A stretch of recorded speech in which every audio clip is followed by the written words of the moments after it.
Welcome everyone to this week's episode of VGN Weekly. As always, we will recap all the VGN broadcast events right here. We will also have in-depth interviews with all your favorite drivers, sponsors, league owners, and more. So subscribe and like the broadcast, and also don't forget to hit that notification button to keep you up to date on all the content that's released on the Virtual Grip Network. And also, if you are a league owner and have a broadcasting need, please visit us at virtualgrip.net. Well, welcome to the show, and you know what? This week we're going to have a lot of fun, a lot of things to cover. We're going to have in-house, our guest will be Mike Holloway, longtime BRL member, former champion. He's even got some wins this season, so we will have a conversation with him. But first, we need to recap all the action that happened this week on the VGN airwaves, and it started at Kern Speedway out in California. And the first up that we saw in the Bootleg Racing League was the SK Modifieds. Afternoon temperatures for the track were in the high 80s, which I think it was about 88 degrees, created very slick and greasy conditions. These guys were on the razor's edge right from the green flag.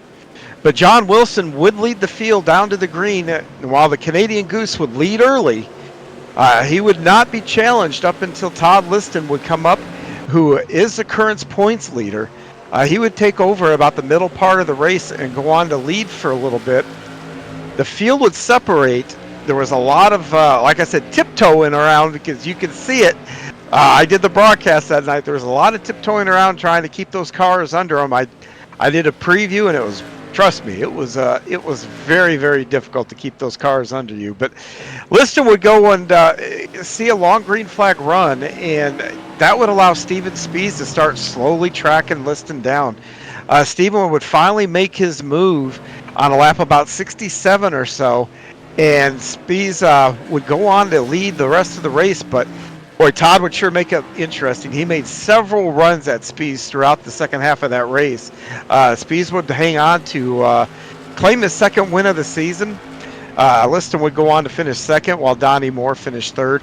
Double Deuce, Bruce Pearson, he would finish fourth, and John Wilson, the Canadian Goose, would round out your top five.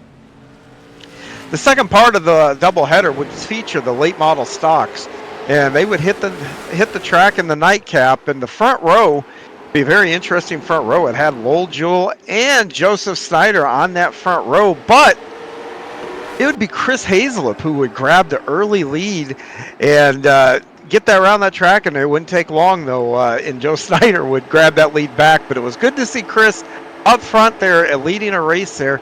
Chris is someone who has just continued to improve, and it was good to see him up front there. But once Joe Snyder grabbed the top spot, you would see that really the status quo hold there for quite a while until around lap 37 Joe Snyder and Todd Liston would see some trouble that would actually end up sending both those guys to the pits due to contact. Something you might want to turn to the broadcast on. An interesting moment in the race there. And that would hand the lead, though, to Mike Holloway. Holloway would lead the race until a hard-charging Wilson would come up and wrestle the top spot away from him, and then set the pace for about the next 21 laps. But Holloway just wouldn't be denied. He had to grab the lead back. Then we would see a late race caution that would jumble things up again. But it also make an interesting time for Holloway, who was our leader at that point. It put Trey Bloom to the outside, and Trey Bloom would actually grab the lead on the restart. And Holloway, once again, like I said, it was just a night that he was not going to be denied, retaking the lead and then going on to win, making it back-to-back wins in the late models. Wilson would come home second, Kurt Smith would come home third, and Chris Hazelip, once again, getting the top five. Good to see Chris up there. He would finish fourth, and rounding out the top five would be Ruben Altice. But speaking of Holloway, Mike Holloway, and not being denied, Mike is our guest this week. So what we need to do is just take a quick break, and we'll come back and speak with this week's winner.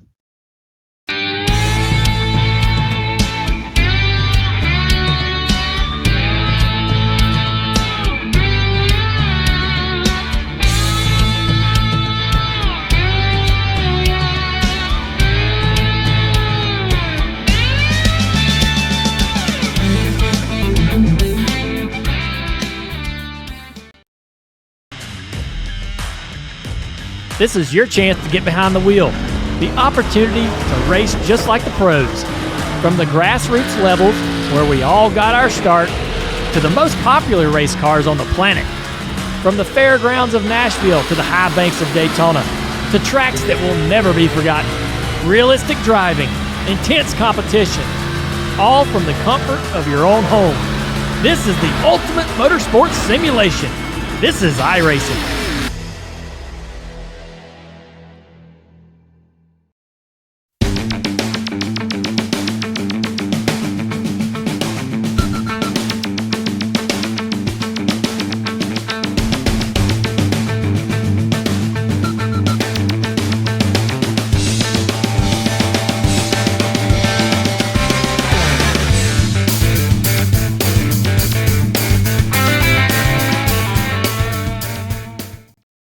Welcome back to VGN Weekly, and this week's guest is going to be this week's winner in the late models here, Mike Holloway. Mike, how you doing?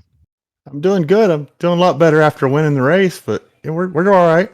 I bet so. Well, Saturday night you started 13th and you wound up first. Walk me through how you were able to cut through that field on a pretty fast Curtin Speedway. Yeah, I mean, Kern's fairly new to us at iRacing, but I've always, what little we've run there, I've run well, and I don't know, it almost felt to me like everybody was just kind of moving right out of my way and letting me go. So got to the front and had a good little battle with John Wilson and Trey Bloom, and it all worked out in my favor. Well, I tell you, you know what? It's always fun to kind of slice and dice through the field, whether they're moving out of your way, you're earning them. It's still a cool feeling. I blew my tires at the end, so I was abusing the car, but I had all kinds of damage after some early issues, should I say. So, congratulations on the win. And where are you running for points this season in that?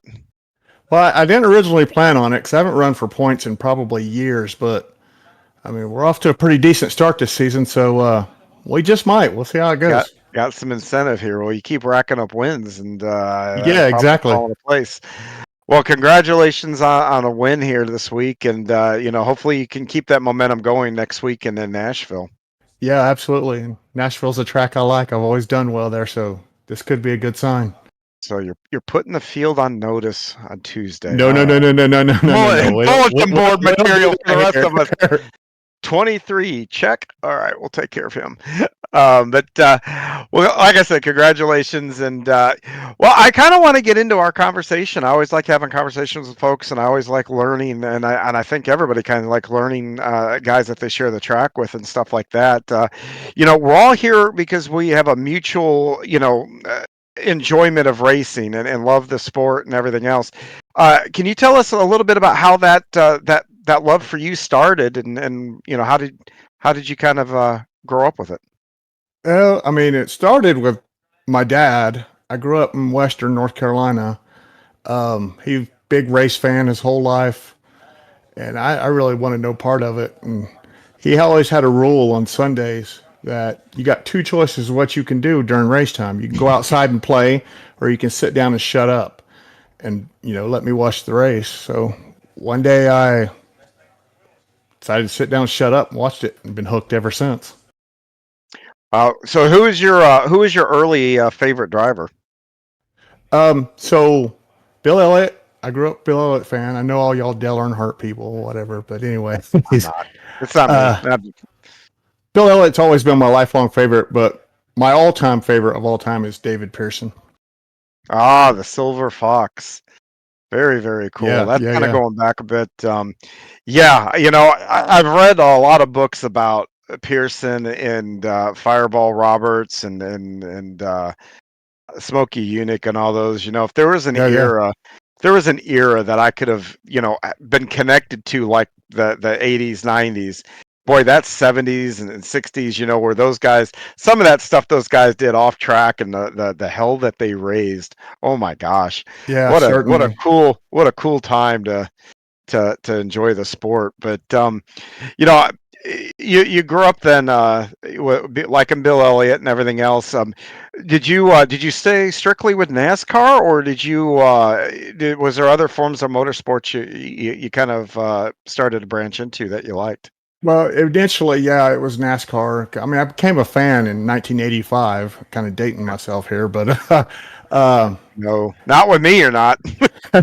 first several years, kind of stuck to NASCAR, and then I kind of got to branching out, and now, I mean, I'm kind of if it's got four wheels and an engine and it competes in competition, I'll watch it. But now I'm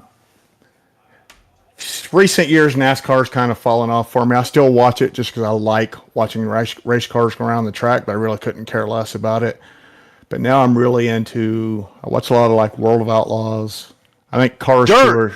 Yeah. I love Dirt. All right. I think Cars Tour right now is probably the best game in North America as far as motorsports goes. So I'm really into some of that, what used to be considered side stuff, but is kind of getting a little more mainstream now.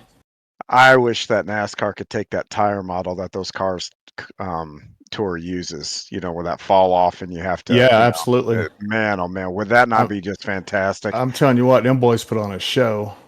They do, and it's probably the hardest because not only do you have to go fast, I mean, it's almost like BRL. You have to go fast, certainly. but especially in those late models, you've got to watch that tire wear, or it'll kind of bite you in the butt towards the end of those races. So, Yeah, right.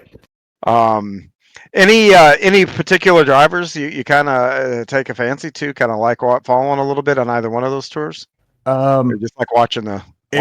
Yeah. I mean, I got favorites everywhere. And World of Outlaws, I'm a big Donnie Schatz fan.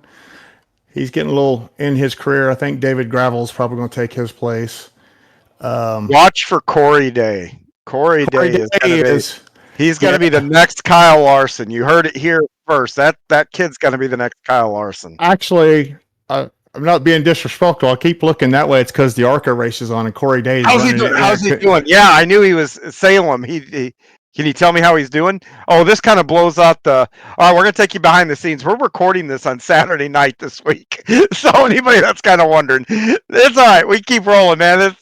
It's all organic here, folks. Yeah. Okay. How's he doing? He's running 15th with 20 to go. Not bad for it, but that kid though. Anybody out there, look this kid up. He's been running high limit races and stuff like that. I think he's kind of gotten tied in with Hendrick. It kind of looks like some of the sponsorships he's got with this ARCA deal. He is sponsored by Hendrick tonight in the ARCA that's race. Why I was saying. That's your next Kyle Larson right there. But anyway, we can kind of move on now. We've kind of pulled the curtain back and everyone's kind of figured out. But leave it to me. Now, hey, it's cool. I mean, like I said, it's all organic here. We're not trying to be robots out here. So, but moving on, then big fan of racing and stuff like that. How did you kind of transition into the online sim racing world? Then, what kind of got you feet wet with that, and how long ago? I really started right around about 2000, 2001-ish running there, but nothing major. My buddy was big into it. He played NASCAR 99, and he kind of got me into it, but it was fun, but I never got serious about it. And then about 2013, that same buddy got me into iRacing. He's like, "Oh, dude, we got to do this. We got to do this." I'm like, "I don't know." Peer pressure. Yeah, exactly. That way. So I tried it and figured out this was a lot different than NASCAR 99, and I've enjoyed it and been stuck with it ever since. Then you shortly thereafter got involved and started running BRL, didn't you? Because I mean, you're one of the. I always hate using the word founding fathers because it makes it sound like you're from generations ago, but you're one of that core 5 or 6 guys that started with BRL and iRacing, and you're still here. And that was, 10, 12 years ago that took place, way back when. I joined. So I didn't found anything, so founding father doesn't fit for me. But we can go with like OG or something. But okay. Yeah, I joined BRL like within my first month of being on iRacing in like November of 2013. My first night at BRL was their second weekend as on being on iRacing as an organization. So yeah, I've been around for a couple of days. Oh wow. That's very cool. So then you've seen a lot through the years of BRL and all that kind of stuff. I mean, I think there's like you, obviously Lowell, Donnie, Matt Hoos, Jeff Sharp was there. We'll have him on at some point this season. Jeff Sharp was, I think, one of those guys, and I know I'm forgetting somebody that I think. Yeah, Jeff Sharp was there. Um, Donnie came a month or two after I did. Jeff yeah, was already there. And then I think Kurt's been around for a couple of days too. Kurt Smith. yeah, I think he came within my first year of being there. So he's been there for a long time. yeah. Kurt was one of those guys when I started. He was in there too, so I know he's been around for a while. So very cool. A lot of laps you guys have all logged together and all that kind of stuff. And have you met any of them? I guess that's the other question. Have you had a chance to meet anybody that you've Like in iRaced with? person? Yeah, No, never met anybody, but I'm kind of a little bit of social anxiety type person. So gotcha. Yeah, I know a lot of folks. Will meet up at racetracks and stuff like that. And so I didn't know if you yeah, I'm had. not opposed to it. I mean, I Yeah, would. I It would. just the opportunity's just never really presented itself. Well, maybe one of these days I'll have to talk you into going up to Knoxville. Get you go up And Knoxville. that's bucket list for me, the Knoxville Nationals at least. That's definitely on my bucket list. And I was planning to go. We were already looking into it in 2020, and then COVID happened. So Well, I think I ran a race this past week as a charity race. I had door prizes, and one of the door prizes are a pair of tickets to opening night to sit in the VIP suites for the Car Hall of Fame. Maybe I'll I can take get them. you to be maybe I can get you to be my plus one then. Maybe come up Hey, there and watch hey, that. hit me up. All right, done deal then. Done deal then. As long as I get it, I've got to pick yet. So, Yeah, sure. but you're part of BRL and all that. So you're in iRacing. You've been with BRL for a while. Are there other things in iRacing? Because iRacing, you talk about being a World of Outlaws fan, watching it on TV. Are there other things that you do on iRacing outside of the asphalt stuff, or road racing, dirt, I the trucks, anything? I, I do a little, some dirt.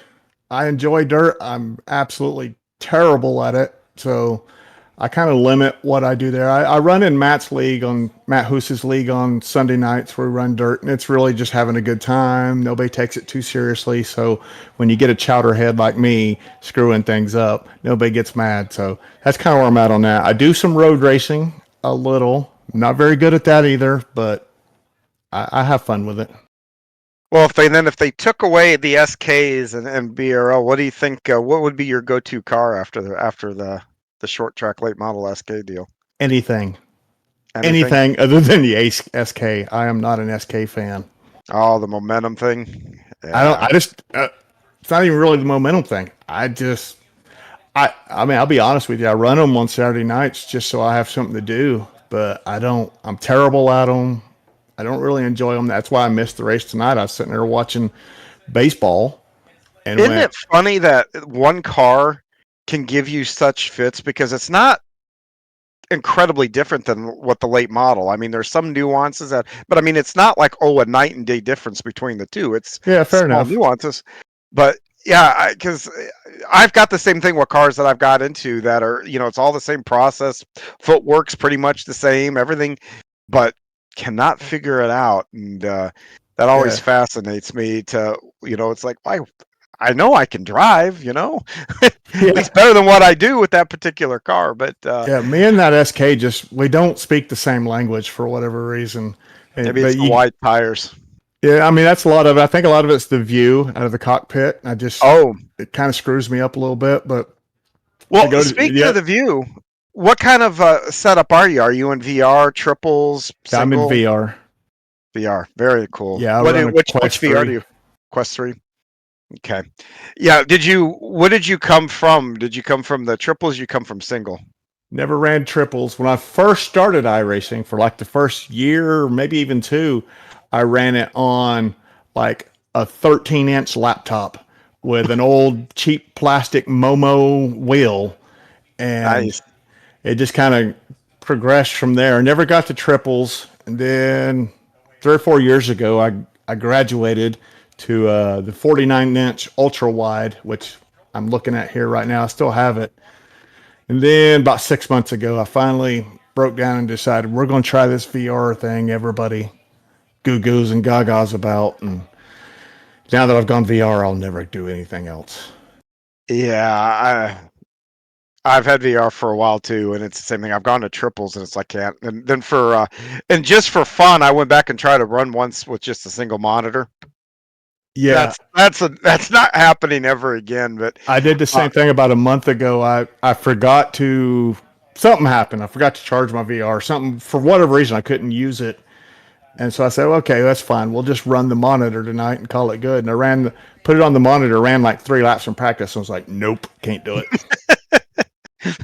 well, it's and for those of you who don't have VR or are debating it, there's a couple things you should know. Don't run out and just get a VR because number one, you got to have a computer to push. Definitely. Because it takes even more power in your PC than it does even triple. So that's number one.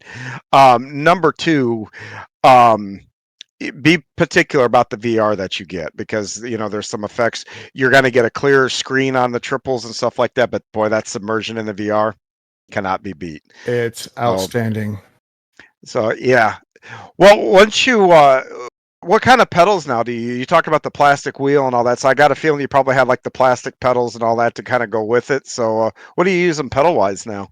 I'm on a full Fanatec setup now. I got the V3s, V3s, whatever their big bad pedals are. I got the big bad gear shifter, and I just upgraded this week. Got it literally on like Wednesday to the direct drive 8 Newton meter wheelbase. So, well, that's about as much of an eye opener as running the VR, wasn't it? Yeah, it's definitely different, and it pays off as we just saw. It does pay off a great deal, and you got to learn how to figure it because you talk about falling out of the wheel on those direct drives. If you turn that force feedback up high, you better eat your Wheaties before you race. Yeah, but man, it's so much different, and it's so much better. It is. I mean, I'm so so thankful that I am where I'm at in life. If this would have come out, iRacing would have come out when I was in high school. Number one, I probably wouldn't be married, and I've said this before. Right. But wouldn't it be sad? Wouldn't you be sad to know all these toys, the VR, the direct drives, the high-end PCs? When most of us spent our 20s being broke. Could you imagine not having 20s only? Oh, that's cool. 20s. I was 30s, early 40s. Still, I mean, it's tough sledding out there for everybody these days. But yeah, but these things weren't even available back then. I mean, we would have been joysticking it back, when you and I. Yeah, I mean, we're talking the Sega Genesis in 1989 is one of those I grew up with. You know what's sad is I still like playing the original Sonic. I never played Sonic ever. Really? I just never. How did you have a Sega and not play Sonic? Well, I didn't actually have it. My brothers did. Oh, I just kind of played it sometimes. But so I never was really a gamer type anyways. My brothers always had the Nintendo NES, the Sega, and all that stuff. And I'd go play with them sometimes, but I never was big into it. You talk about the gamer aspect of it now. Let's just be honest, back in the era that we're talking about, things were pretty limited. I mean, from graphics, everything else. Now, I think the word gamer I think gamer is going to be in the Olympics coming up here. I think I saw somewhere that they're going to be. I can't believe it's not already. Well, this is true, but are there any other game? I hate to use the word games because almost everything is a freaking sim now.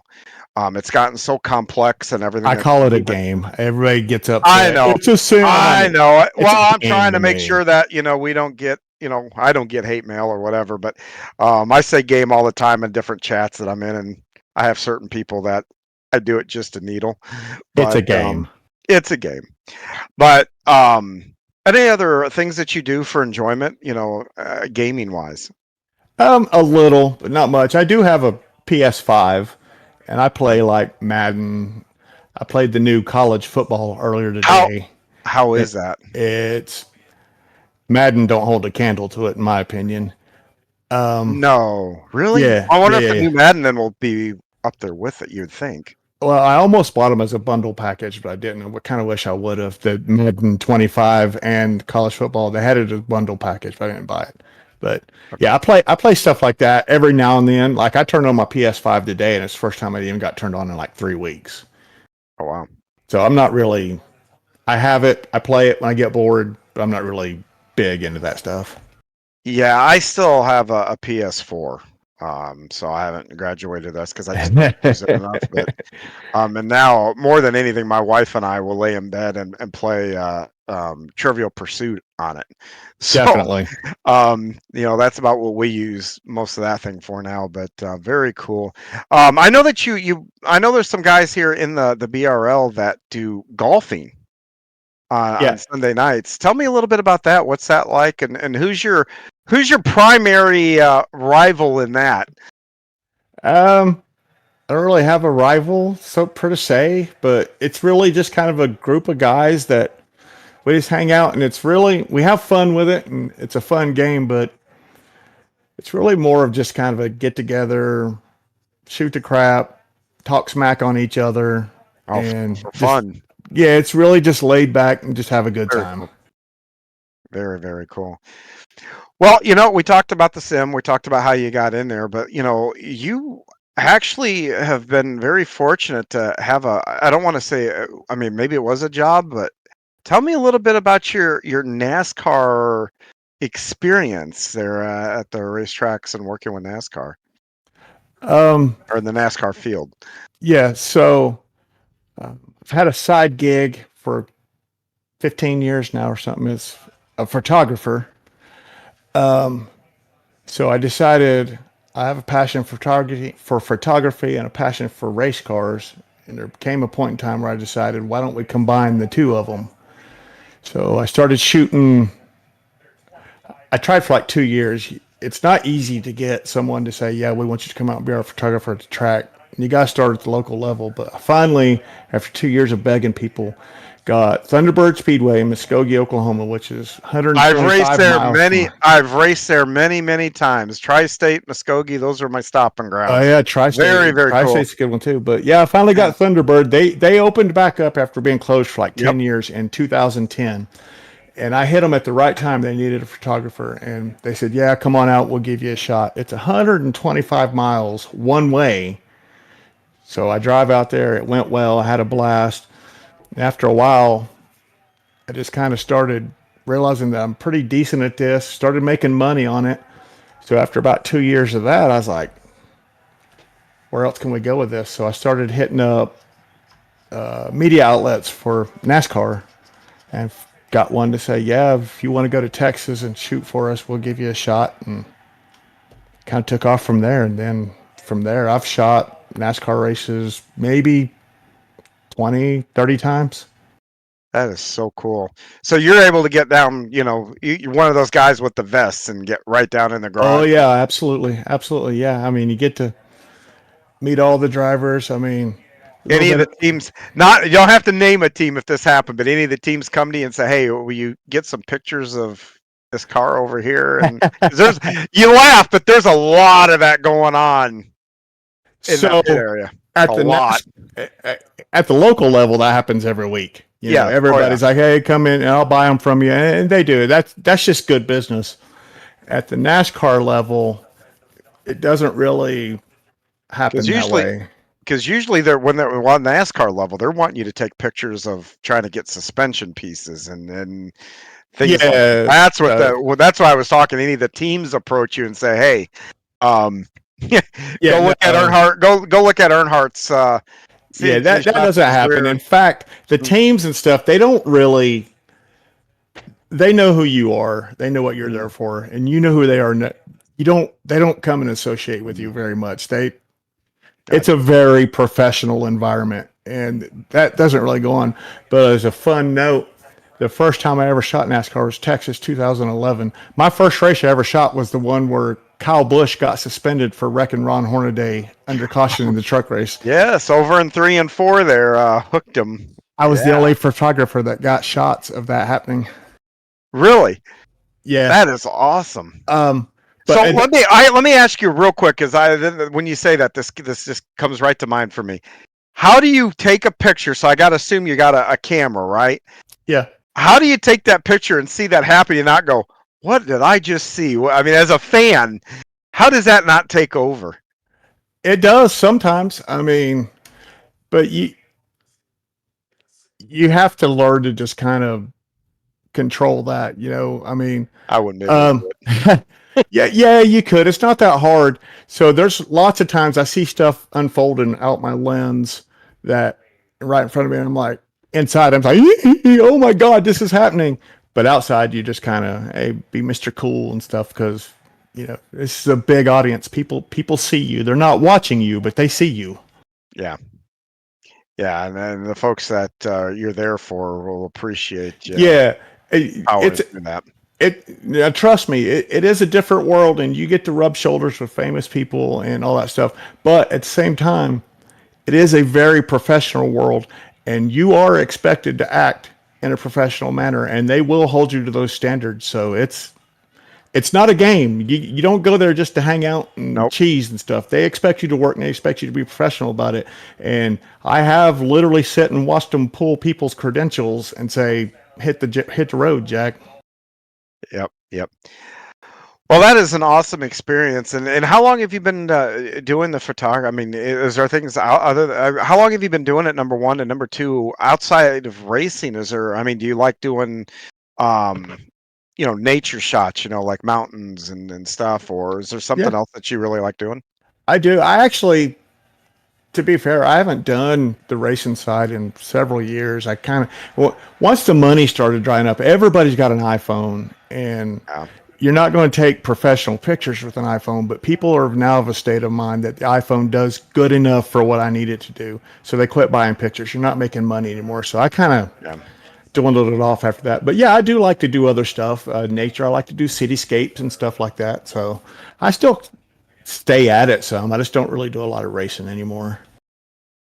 Very, very cool.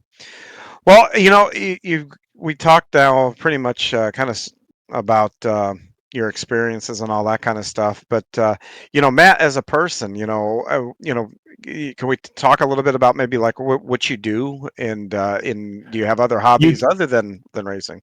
We can if you don't call me Matt again. Or not, Mike? Mike, sorry, I don't know where Matt came from. I'm tired. I worked 70 hours this week, just for the record, 65, All 70 right, hours. we'll let I'm you really slide tired. this Let time. me slide. Thank you. But yeah, Mike, well, what else do you like doing?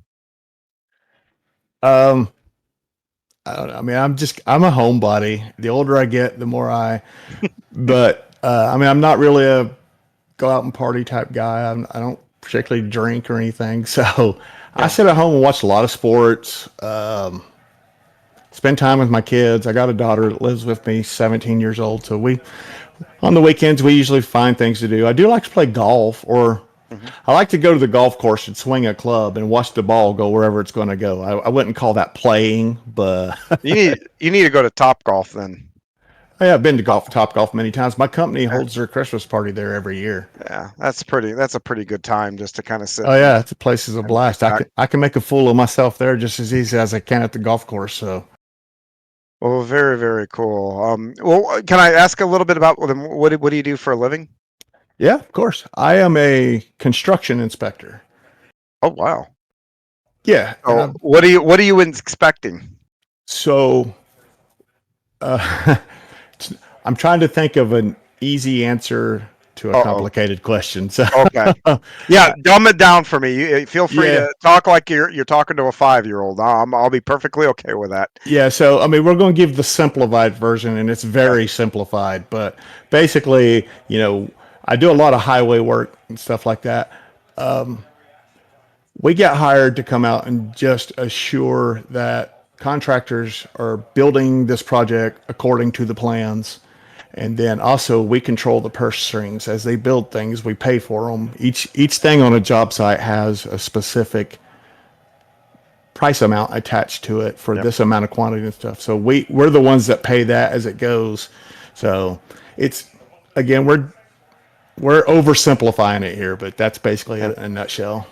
Well, fair enough. That sounds Sounds like actually is a interesting thing to be doing there. So It has its days. It's like any other career. It has its days, but I've been doing it for 25 years. It pays really well, so can't really complain. well, very cool. I have enjoyed having this conversation with you. Thank you for very much here and stopping by and letting us all in on this Yeah, I appreciate you conversation having me. with you. This is So, fun. um, or we'll definitely bring you back at a later time. And I'm dead serious about that Knoxville thing. If you want to shoot up there, I think if I'm the one that gets those tickets, because I was thinking trying to figure out who I was going to take. That's for Yeah. this year's Nationals? No, not the Nationals. It's opening night for 2025. So it'll be in the Okay, spring. yeah, okay, But it'll be cool. opening night, but nonetheless to sit up in their VIP suite up there. So if you're serious about it, then I thought you meant maybe like this year's Nationals. I'm like, that's like a week or two away. I don't think no, I that's can a make week. No, that's that. a week away. No, I'm actually trying to figure out a way to weasel my way up there, but for that. But opening night. So maybe if we can all make that happen, that'll be the week that we bring you back, and Yeah, it'd be fun. we can rub it in everybody's nose what we were doing up there in Knoxville. So Hey, I'm down. um, Just say the word. okay. Will do. Well, thank you so much, and Matt, congratulations again on your win tonight.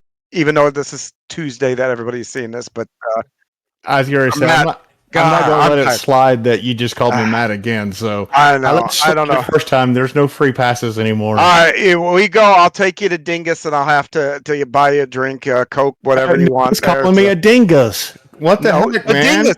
No, you don't know about the Dingus. The Dingus is a bar that's right across from Knoxville Speedway. Oh, That's cool. where Okay. after all the drivers go after a race. So like if you go over there, after like I know they're there tonight, tomorrow. Those Awesome. guys, you'll walk over there and walk into and see Rico and David Gravel and all those guys. They'll be over there having a drink, hanging out with the fans. Spills out into the road there. I mean, it's a really really fun time. Heck yeah, I'm So down. Let's make that so happen. Unless you call me so Matt again, and then the deal's I'm not off. gonna call you Matt again. I need some sleep. That's what I need. Fair So, enough. um, I've been all over the place this week, so I apologize for that. But I'm just giving you a we hard should time, man. It ain't a I, big deal. I know, I know. Well, I tell you, we should probably end this before I at least before I call you Chloe or something like that. So, but anyway, thank you so much for coming by, and I've really enjoyed having the conversation with you and everything else, getting to know you a little bit, and can't wait to have you back on, and hopefully we see you in Knoxville. Yeah, that'd be awesome. And thanks for having me on. This was fun. Yep, awesome. Thank you. Thank you. This coming week on VGN, the Bootleg Racing Series will be back in action at the Nashville Fairgrounds in Nashville, Tennessee. Tune in Saturday night, August 3rd, and I expect some high. We just got done there at Kern, which was a high bank, high speed track. Well, guess what? The scheduling gods are going to put us on another high speed, high bank track there at Nashville. I think you're going to see a lot of the same racing depending on the weather. Nashville, you can work both lines and everything else there. Watch for the bump in turn two. There's one tricky spot coming out of turn two, and I think it'll affect both cars, both the SK and the late model. You'll go through there and there's like a little dip that will upset the back end of those cars and get people to go sideways. So that's got a really tricky track with some characteristics to it that make it a lot of fun to drive. We do see a lot of incidents early on in those races that happen there, but eventually I think guys will settle down and provide a good show there. But once again, Saturday night, make sure you tune in right here on VGN, and you can watch both the SKs and the late models live from Nashville Fairgrounds. And that's going to wrap up this week's edition of VGN Weekly. And next week, I think we're going to have a surprise guest. I haven't lined up a guest yet to pull the curtain back, so we'll see who comes in next week, and I'm sure it'll be a good show. Look forward for that announcement. We'll announce it next week on the broadcast, so that's another reason to tune in. We'll see you at the track next week, Nashville.